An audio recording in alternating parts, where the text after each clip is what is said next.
बनारस और मालिनी अवस्थी, ये रिश्ता जरा बताए हमको। मैं बनारस आई तो ऐसा लगता था कि ये सब तो देखा हुआ है। मस्ती, मलंग और साफ बोलने का जो एक यहाँ बनारस का मिजाज है, मैंने उनको देखा और मैं मुस्कुराई। जैसे मेरी निगाह से निगाह मिली, होंगे करीब 75 साल के, वो खड़े हो गए। बीएचयू में मैं जब 5 साल के लिए प्रोफेसर थे, यहाँ पर गंगा पार से जो काशी दिखता है आपको, सबसे सुंदर दिखता है, घाट दिखते हैं। अब ही तक सैया पहाड़िया की ओट, क्योंकि अचानक पानी आ गया तो वो भी अपना गिटार म्यूजिक सिस्टम लेके लपेट के भाग रहे हैं। कभी ऐसा लगता है कि गायन आपके लिए डिवाइन कॉलिंग था? मैंने जब उम्मीद छोड़ दी थी। कभी ऐसा लगता है कि लोक गायिका की पहचान में मैं बंध गई हूँ? लेकिन पॉपुलर फॉर्मेट में ये चीज कही जाएगी तो बात बहुत दूर तक। कहीं फर्क लगता है कि कलाकारों की प्रवृत्ति में, बर्ताव में, उठने बैठने में बहुत फर्क आया है? इस देश में सर्वश्रेष्ठ कलाकार पे जब कोई नाम लेता है तो वहाँ सोचता नहीं हिंदू कौन है मुसलमान कौन। गलियन में गयो यारन ना मिले, कुछ एक होली के साथ अरे चलो गुइया आज खेरे होरी। बातें अनकही में आज जो मेरी मेहमान हैं वो एक बहुत ही जानी मानी लोक गायिका हैं, पद्मश्री मालिनी अवस्थी जी। लेकिन मैं इनके बारे में हमेशा एक बात कहती हूँ कि गायन या कलाकार होना इनके जीवन का बस एक पहलू है। इनके जीवन के इतने सारे अनछुए, अनदेखे, अनकहे पहलू हैं और ये हर पहलू को बहुत प्रेम देती हैं, उसको सींचती हैं और बहुत समर्पित हैं अपने जीवन के हर किरदार के प्रति। और मुझे लगता है कि सिर्फ इनको गाते सुनना ही नहीं, इनको बोलते सुनना भी मुझे तो बहुत आनंद देता है। आपको भी देता होगा, जो लोग सुन चुके हैं और जो अब आज मेरे साथ इस बातचीत को सुनेंगे उन्हें भी आनंद आएगा। मालिनी अवस्थी जी, बहुत बहुत क्या करूं, स्वागत आपका। बहुत बहुत आभार। आज कड़क में थोड़ी कड़कदार बातें हो जाए।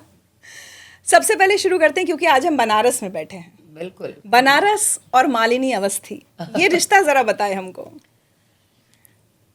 मुझको लगता है मैं तो ऊपर से नीचे सिर्फ बनारस हूँ और जिसमें बहुत कुछ अवध घुला हुआ है।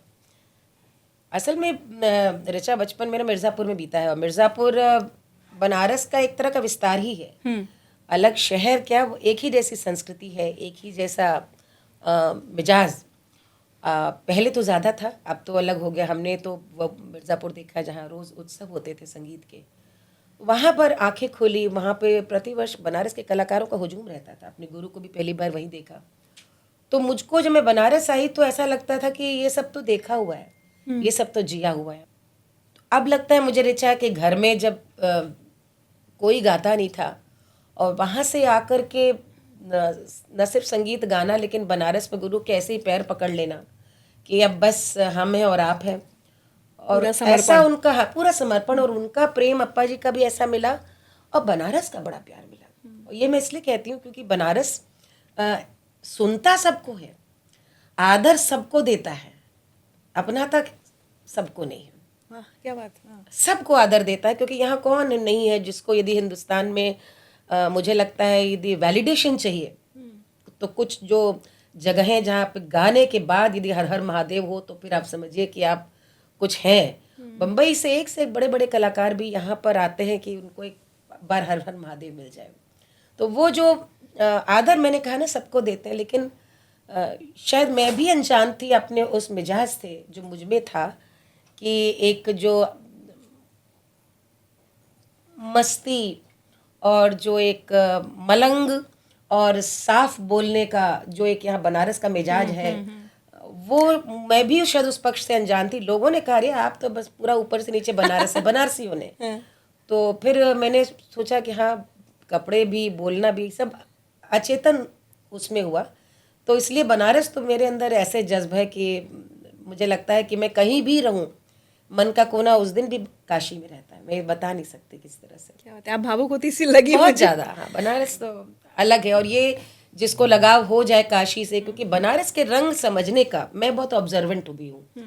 तो मैंने बनारस में सिर्फ संगीत नहीं देखा, हमने यहाँ के रसिक देखे हैं, ऐसे ऐसे यहाँ के कैरेक्टर्स हैं, ऐसे ऐसे कैरेक्टर्स हैं यहाँ पर जो आपको याद करके लगता है कि ऐसे मौलिक लोग तो है ही नहीं। उनकी बात करने की शैली, मुझे याद है संकट मोचन में हम गाते हैं तो एक सज्जन है जो हर बार आते सुनने, बुजुर्ग हैं, और अब ये हो गया कि मैं उनको देखती भी हूँ कि दिन आए, वो उनकी आदत है खड़े होकर के बोलते हैं। हाँ।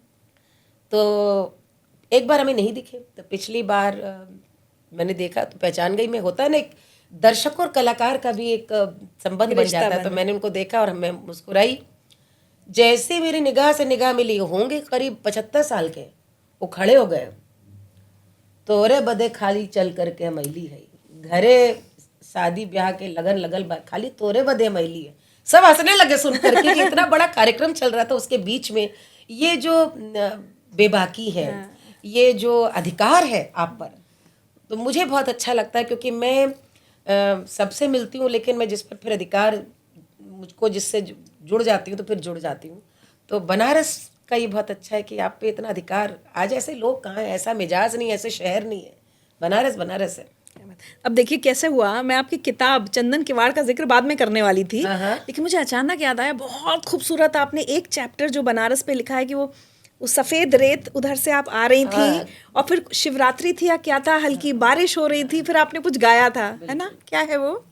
बड़ा सुंदर है, थोड़ा गा भी दीजिएगा। वो असल में शिवरात्रि नहीं थी, आषाढ़ का महीना था। और बीएचयू में मैं जब मैं 5 साल के लिए प्रोफेसर थे यहाँ पर, तो एक चौमासा पे हमने एक गोष्ठी की थी कि ये जो 4 महीने का जो हमारे यहाँ चातुर्मास जैनियों में भी होता है, साधु संत भी उस समय यात्रा नहीं करते, चौमासा गाया भी जाता है, खान पान के लिए भी वर्जनाएं क्या क्या नहीं। तो मैंने उस पर गोष्ठी रखी। तो बस एक मन में बेचैनी हुई कि मैं गंगा जी को तो जरा जाके मिलाऊं, बगल में बीएचयू और अस्सी घाट में हम। और उस दिन हम जब जाने लगे तो वहाँ पे सारे लोग पहचानते थे, तो आ गए और उन्होंने कहा कि भाई ये नाव इस समय मत लेके जाइए, क्योंकि आसमान में एकदम काली घटाएं, आज बारिश होगी। मैंने कहा नहीं, हम थोड़ी दूर लेके चलो। तो हठ किया मैंने, मान गया मल्लाह। और वो सब तो स्टीमर वाला रखे थे तैयारी में, मैंने कहा हमें नाव में जाना। मल्लाह बड़ा खुश हो गया। मैं थी, मेरे संग भारत अध्ययन केंद्र में अमित पांडे थे और राहुल चौधरी नील थे, 3 थे। और हम चल दिए। तो पार लेकर के हमें चला गया। पार जब हम गए, वो जो मैंने लिखा है दरअसल वो बड़ा एक अलौकिक अनुभव था मेरे लिए उस दिन। वो मुझे उस दिन ऐसा लगा कि वो एक साथ जैसे बहुत सारी चीज़ें आपको दिख जाएं, और वो असाधारण दिन था मेरे लिए। मैंने उसको जस का तस लिखा। मैं जब नाव के वहाँ पहुँची तो पार, गंगा पार से जो काशी दिखता है आपको, सबसे सुंदर दिखता है, घाट दिखते हैं, मंदिर की घंटियाँ सुनाई देती हैं, कहीं अजान सुनाई दे रही है, कहीं पर चिता के भस्म दिखाई दे रही, कहीं पे कोई नृत्य करता हुआ दिखाई दे रहा है भजन की, कहीं पर आवाज़ आ रही है गाते हुए। तो ये एक मैं देख रही थी, और देखते देखते नाव चली जा रही है, एक बजड़ा भी सजा हुआ चला आ रहा है हंस का आकार का। तभी मैं गाने लगी, वहाँ गंगा रेती पे बंगला छवा दे मोरे राजा। और मैं वो गाते हुए ये सोचने लगी कि काशी में गाने गायिकाओं की ऐसी समृद्ध परंपरा रही है, और कैसे कुछ रचनाएं बनी होंगी। गंगा की रेत पे बंगला छवाने की जिद या कामना कौन कर सकता है? रेत पे तो बंगला ढह जाएगा, ये वही कर सकता है जिसे पता है कि बंगला टिकेगा नहीं, फिर भी बना तो दो। क्योंकि एक ऐसी अधूरी कामना जो पूरी नहीं होती। और काशी की गायिकाओं के गाने में जो इतनी तड़प है वियोग में, या पुकार जो इतनी है, वो इसीलिए कि वो उनका प्रेम था जो पूरा नहीं हुआ, या वो प्रेम था जिसमें प्रेमी की अनंत प्रतीक्षा थी।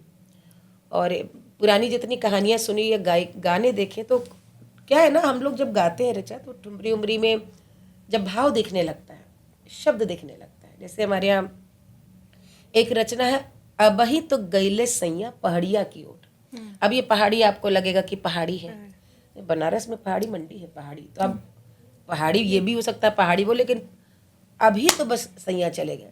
और वो बंदिश ऐसे बनी है, अबही तो गईले सैया पहाड़िया की ओट।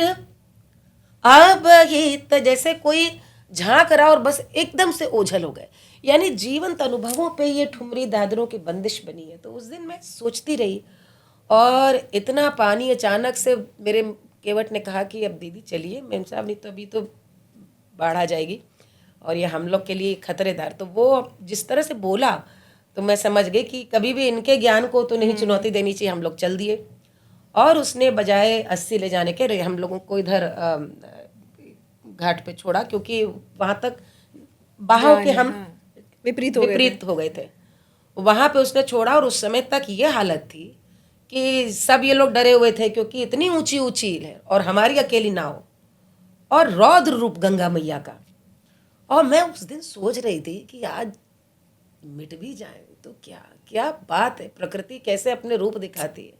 तो जब हम पार करके पहुंचे, ये लंबा है पूरा प्रसंग, वहां पे पानी बरस रहा और इन ट्रू बनारसी फैशन वहां पे लड़के बैंड लेके गा भी रहे हैं। चूंकि अचानक पानी आ गया तो वो भी अपना गिटार म्यूजिक सिस्टम लेके लपेट के भाग रहे हैं। उसमें कोई कह रहा फोटो, मैंने कहा फोटो, पानी बरस रहा, हमने कहा तुम्हारा फ़ोन ख़राब हो जाएगा।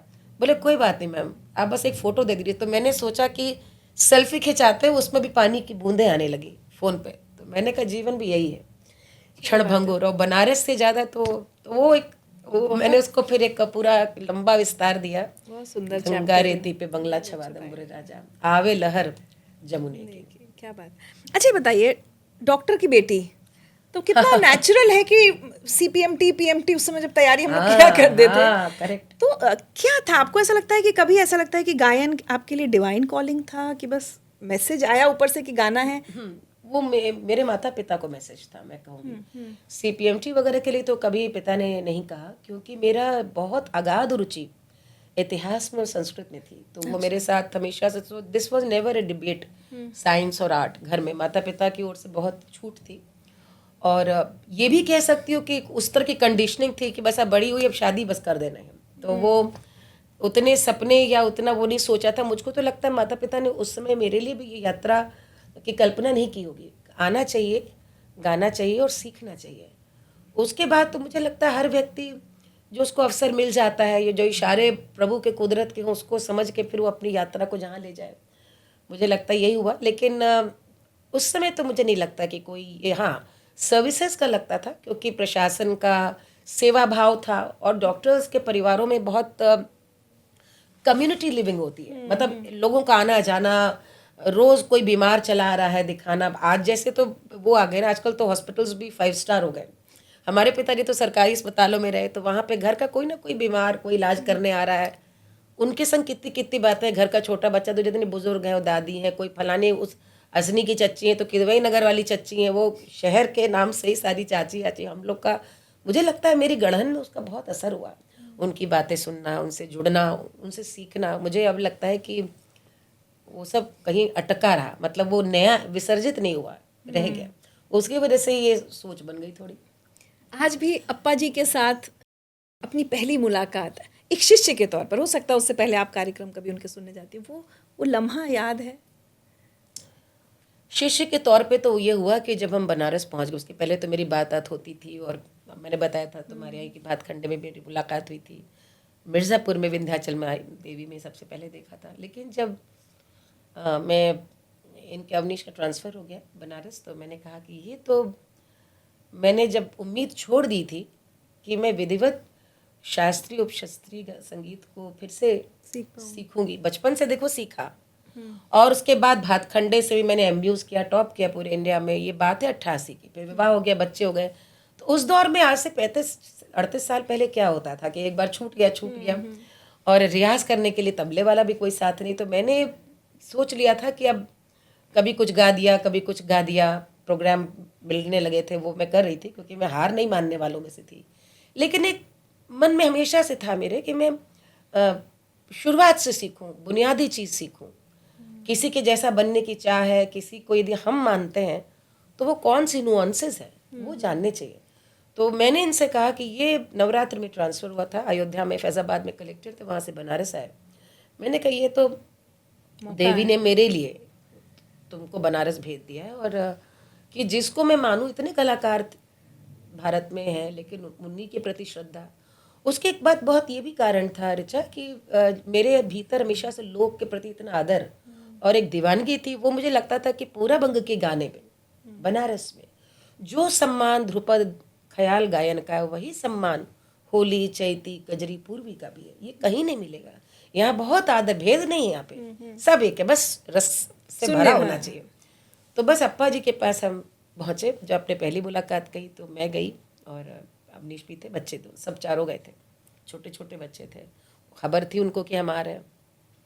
और मुझे लगता है उनका दोष भी नहीं, उन्होंने भी यही सोचा होगा कि भाई कलेक्टर की वाइफ आ रही है। तो मैं पहुंची और शाम का समय था, और अब जो मेरे गुरु भाई हैं, गुरु बहनें, सब अप्पा के यहाँ बहुत सारे लोग, सब बड़ा ऐसे हमको देखने के लिए कि ये तो गाती हैं, आई हैं। अच्छा, उस समय तक हमारे सारेगामा में मैं विनर रह चुकी थी। अच्छा, हाँ। अंताक्षरी में तो तो एक पहचान नेशनली थी, पहचान हाँ, बन हाँ। गई थी। हाँ, पहचान तो थी, कार्यक्रम करते थे।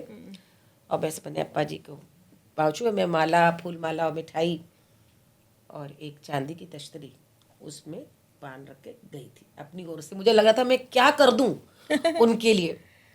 तो सारे लोग मुझे बड़े रस से, और सब जैसे लग रहा था कि सब मजमा देखने सब यहाँ चुके हैं। तो अवनीश बैठे, मैं बैठी, मैंने सीधे अप्पा को वो किया। अप्पा बोली, वाह वाह, बढ़िया बढ़िया, अच्छा है, बनारस आ गई, बढ़िया है। तो हमने कहा, अप्पा बस आपका आशीर्वाद है, आपने 10 साल पहले हमें कहा था कि हमसे सीखो। बोले कहाँ? हमने कहा, अप्पा जी भातखंडे में मैं तब गा रही थी, माँ ने बताया आपने ITC चलने को कहा था, माँ ने कहा था कि इसकी तो शादी तय हो गई है। और अब 10 साल बाद, ठीक 10 साल बाद बच्चों को लेकर के मैं आज आपके पास आई हूँ, तो भगवान चाहता है। तो अप्पा का पहला शब्द था कि ना ना, ठीक है बेटा, लेकिन देखो ये बात है कि मुश्किल हो जाता है घर गृहस्थी के संग सीखना, और ये बहुत ज़रूरी है, बच्चे इतने छोटे हैं। और अवनीश को इनको भैया बोलती थी, और भैया हैं, भैया भी व्यस्त रहते हैं, तो हो नहीं पाएगा बेटा, लेकिन तुम्हारा घर है, तुम आया करो। तो उन्होंने, हम समझ गए उस एक पंक्ति से कि वो उनको भी संशय था कि भाई, हाँ, कि कितनी लगन होगी मुझ में। और दूसरा एक ये भी लगता है ना कि आदमी सहज नहीं फील करता, वो सहज वातावरण। तो हमने कहा, अप्पा जी बस आप ये समझ लीजिए वो कि मुझे कुछ नहीं आता, आप बस हमें स्वीकार कर लीजिए। बोली, आता कैसे नहीं है, वो ठुमरी हम सुन लिए तुहार सारेगामा में।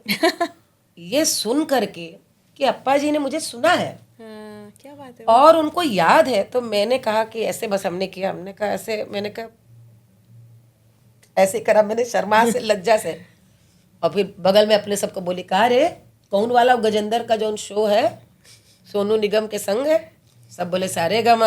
हाँ हाँ सारेगामा, कौन ठुमरी, सब तू मेहदी हसन सबके सामने तू गावत रहलू। तो हमने ऐसे सर छोड़ के कहा, हमने अप्पा जी कुछ नहीं, कुछ भी नहीं आता।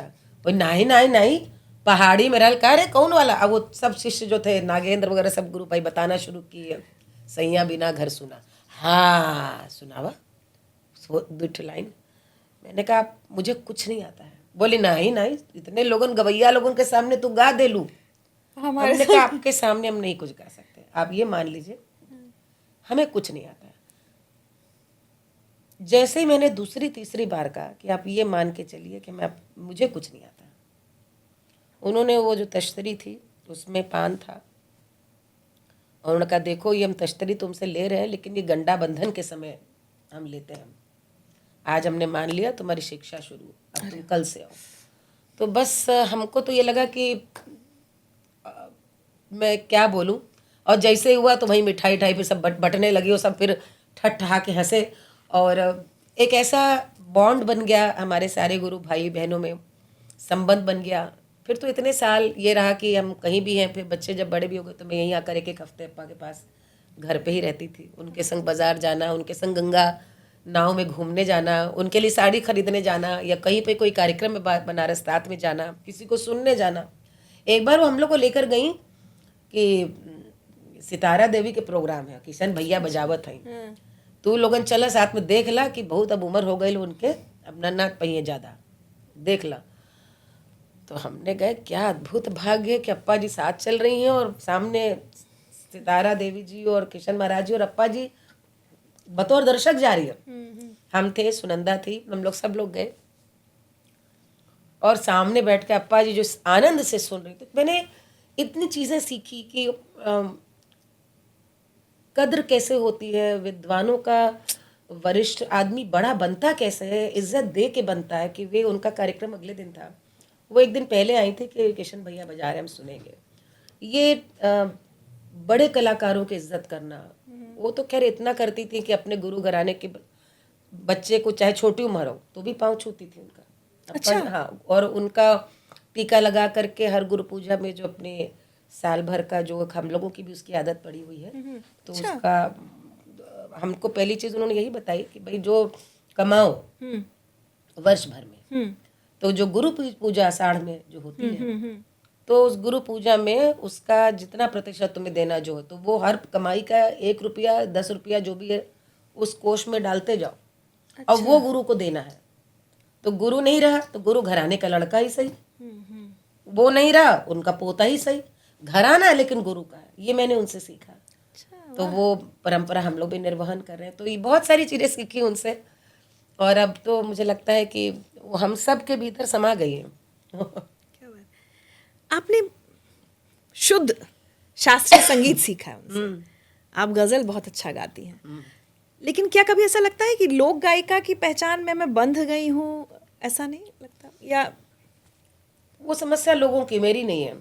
आपने देखा होगा तो मैं तो सब तरह के कार्यक्रम करती हूँ, गज़लों के भी गाती हूँ, ठुमरी की भी गाती हूँ, लोक गायक की भी करती हूँ। और दरअसल ये एक लोगों का भ्रम है जो कि लोगों को भी समझना चाहिए। पुरानी जो गायकी थी वो चारों पट की गायकी होती थी, यानी जिसको मैं, और क्योंकि उनकी तालीम भी बहुआयामी होती थी। ऐसे ऐसे गुरुओं से, आज मैं यही मेरा विषय यही मैंने था कि भारत काशी की संगीत परंपराएं और स्त्रियां, तो मैंने कहा वो इतनी एक्स्ट्रॉर्डनरी आर्टिस्ट इसलिए थी, किसी एक गुरु से नहीं सीखा था उन्होंने, और हाँ अलग अलग लोगों से सीखा है। किसी ने मौजूद्दीन खां साहब से सीखा है, किसी ने अता खां साहब से सीखा है, किसी ने रसूलन बाई जी तो शम्मू खां साहब के घर पे रह करके सीखी, और साथ में दरगाही मिश्र जी, पंडित दरगाही मिश्र जी से भी। तो ये जो मेल जोल था, तो उससे पुरानी वो फारसी की भी चीज़ें गा रही है, ठुमरी भी गा रही है, उसमें शेर भी पढ़ रही हैं, लोक भी। और मुझको लगता है कि वो बनारस की चीज़ एक मुझ में आई, वो तालीम तो कुदरत की चीज़ है। देखो किससे सीखा, मैंने सीखा ही राहत साहब से।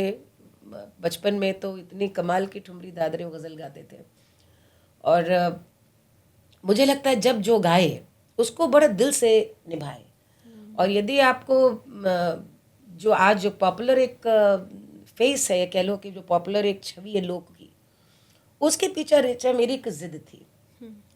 एक तो ये कि लोक साहित्य जितना अंडररेटेड था, वो मुझे लगता था कि भाई किस तरह से इसको सामने लाएं, कैसे लोगों को समझाएं, कैसे लोगों को बताएं कि आप तो जिसको श्रेष्ठ साहित्य मान रहे हो, ये अनाम अनजान जिन स्त्रियों ने गीत लिखे, जिन किसानों ने गाने लिखे, क्या कालजयी लिटरेचर लिखा है, और कौन इसको बताएगा। तो क्या हुआ कि उसको कौन बता रहा था? स्कॉलर्स बता रहे थे,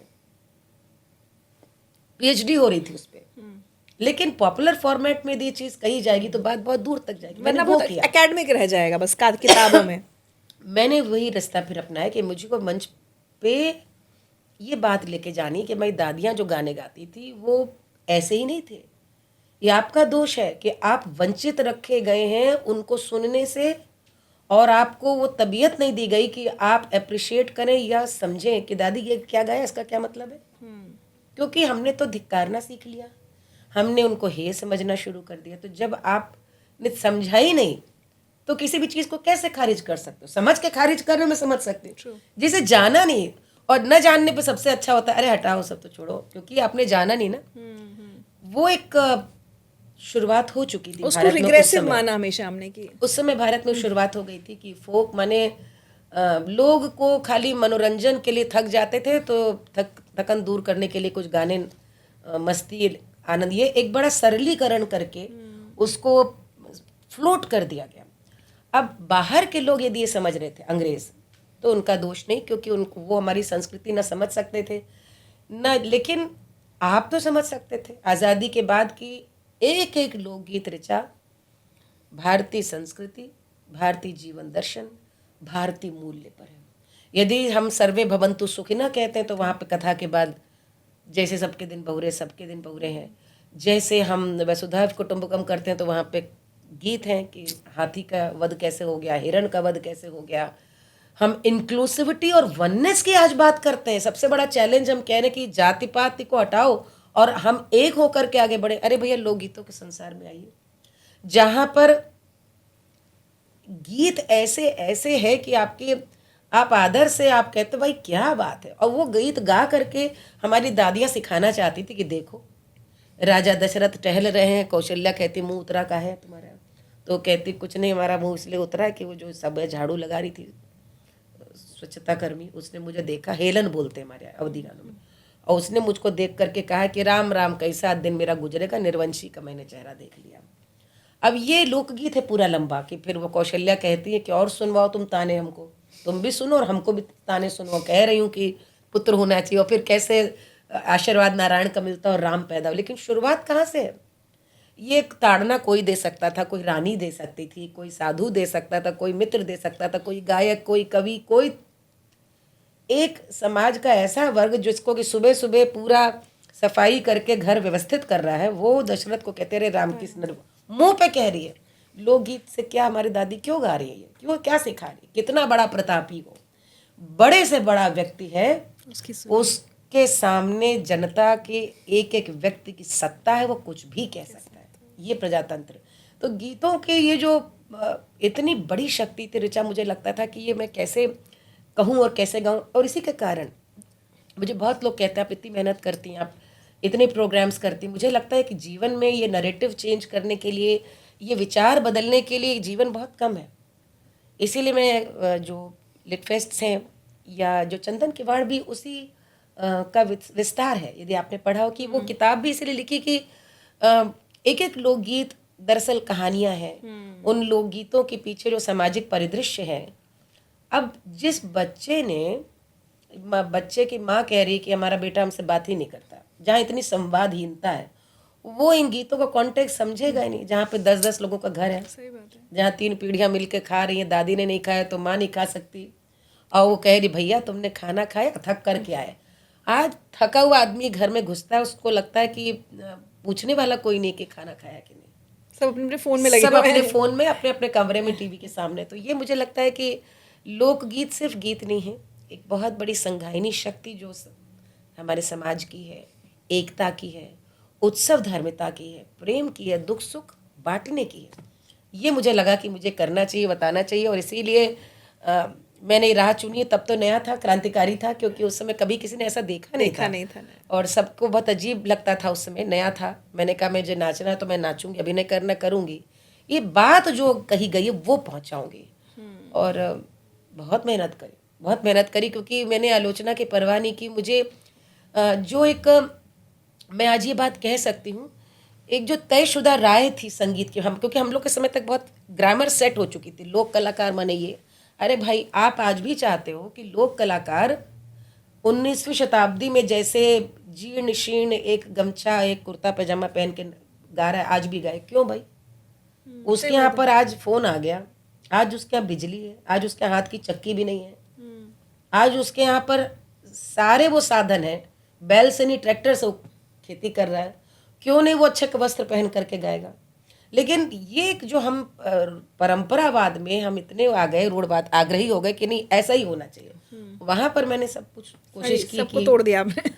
हाँ, मतलब चाहती नहीं थी, मैं चाह रही थी कि भाई ये भी देखो, आप राजस्थान का, आप पूर्वोत्तर का, आप पंजाब का सारा फोक आप सुनते हो, जहाँ पर उपनिषद लिखे गए नैमिषारण्य में, जहाँ कबीर सूर तुलसी हुए, जहाँ पर सबसे बड़ा विश्व का साहित्य रचा गया है, रामायण महाभारत का हो चाहे भागवत का हो, वहाँ पर जीवन दर्शन कैसा निकला। वहाँ की महिलाएं भी बड़े बड़े शास्त्रज्ञों से ज़्यादा समृद्ध थी कि उन्होंने गीतों में वो चीज़ें लिखी।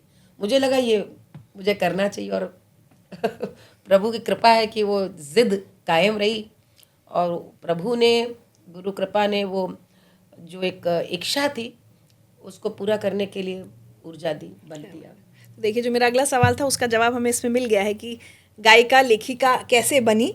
और मुझे लग रहा है हर माध्यम का आप इस्तेमाल कर रही हैं कि कैसे लोक, और सिर्फ लोक गायन नहीं, कला, उसका जो भी संस्कृति संस्कार है, उसका पूरा प्रचार प्रसार हो। मेरा आखिरी सवाल आपसे, अब कहाँ अप्पा जी से सीखना और बड़े बड़े कलाकारों से सीखना, और अब बहुत सारे नए कलाकारों के साथ आप फ्यूजन भी कर रही हैं। मतलब बड़ा अच्छे से आप उसको ना अपने आप को ढाल रही हैं समय के हिसाब से। कहीं फ़र्क लगता है कि कलाकारों की प्रवृत्ति में, बर्ताव में, उठने बैठने में बहुत फ़र्क आया है? जो अच्छे कलाकार हैं ऋचा, उनमें कोई अंतर नहीं मैंने देखा। बहुत आदर से बात करते हैं, बहुत इज्जत देते हैं।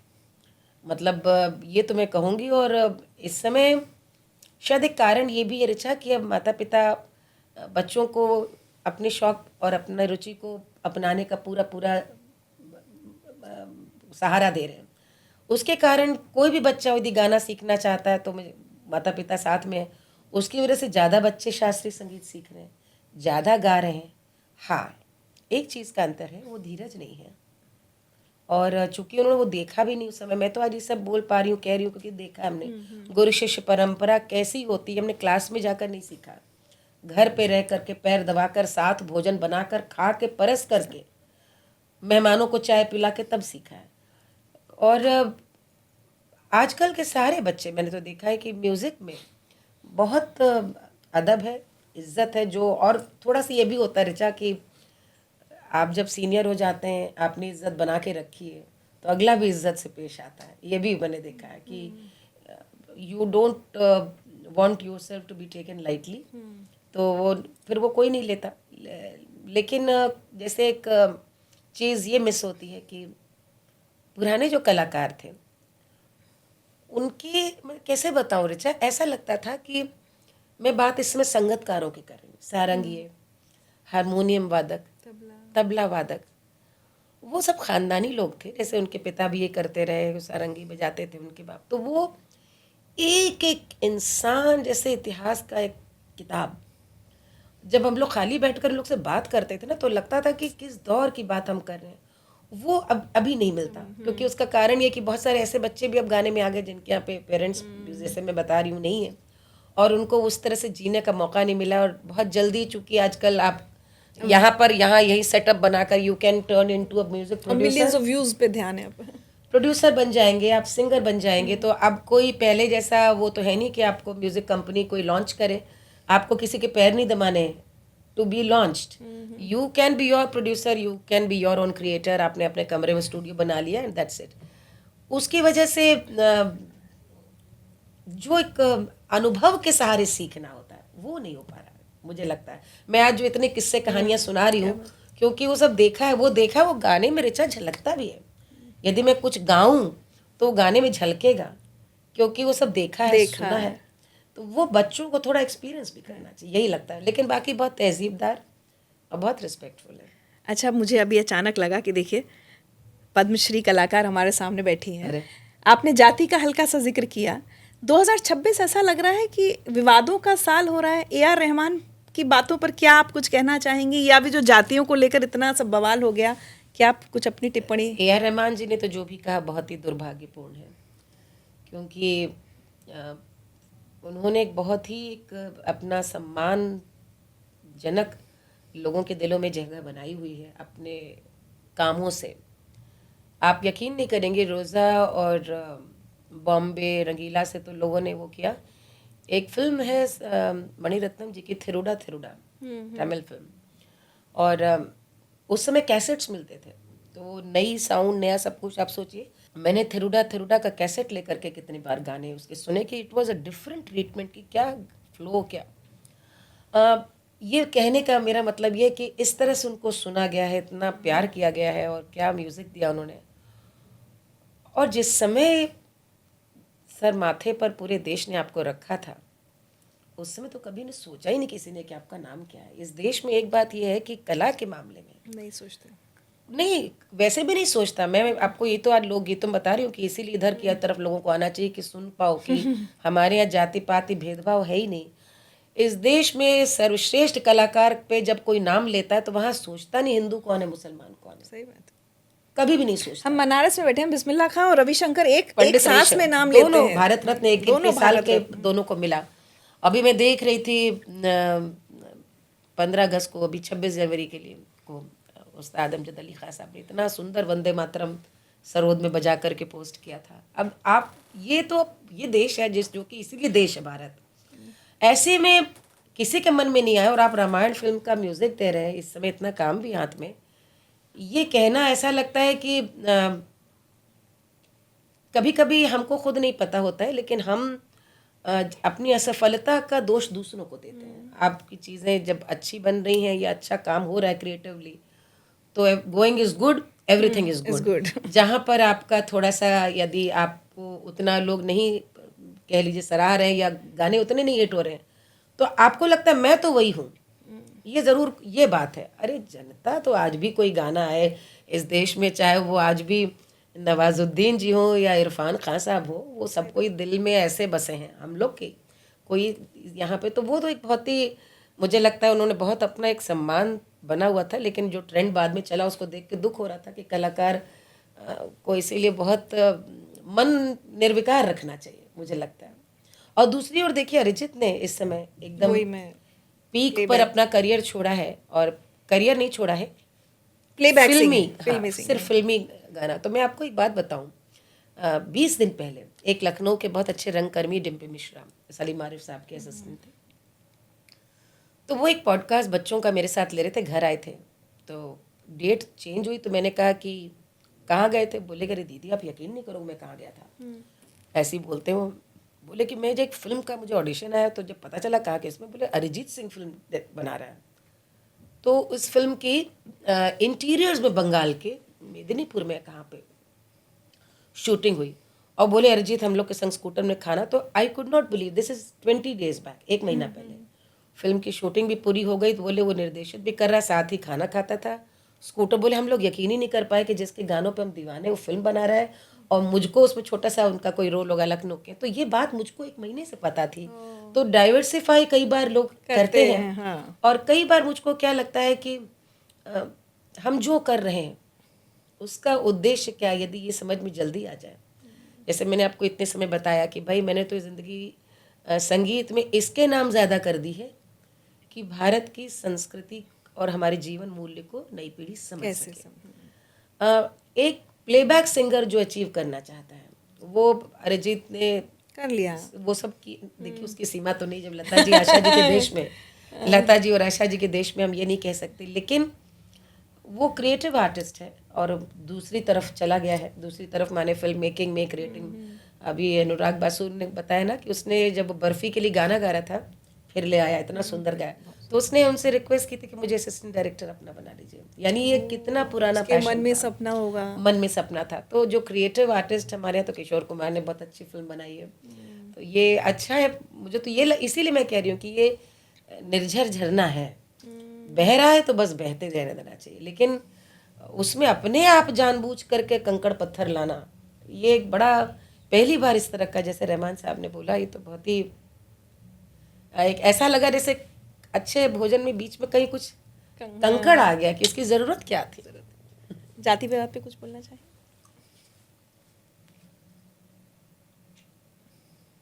देखो मैं उत्तर प्रदेश से हूँ ऋचा, और हम लोगों ने पिछले 30-35 साल में जाति भेदभाव, उसकी हर प्रकार की राजनीति देखी है, सब तरह की, और ये भी देखा कि कैसे राजनीति से उठ कर के अच्छे शासन के लिए भी लोगों ने खड़े होकर के वोट दिया। ये भी देखा है कि जहाँ कहते हैं जातियाँ टूट गई, एक ही चीज़ रही कि भाई उत्तम शासन। यानी कि मैं किसको, मैं इसलिए राजनीति से बात कर रही हूँ, या क्योंकि बड़ा विकृत रूप हम राजनीति में टिकट के समय देखते हैं, जहाँ पर वोट देने वाला और वोट मांगने वाला, उनकी जातियाँ कहीं ना कहीं आती हैं।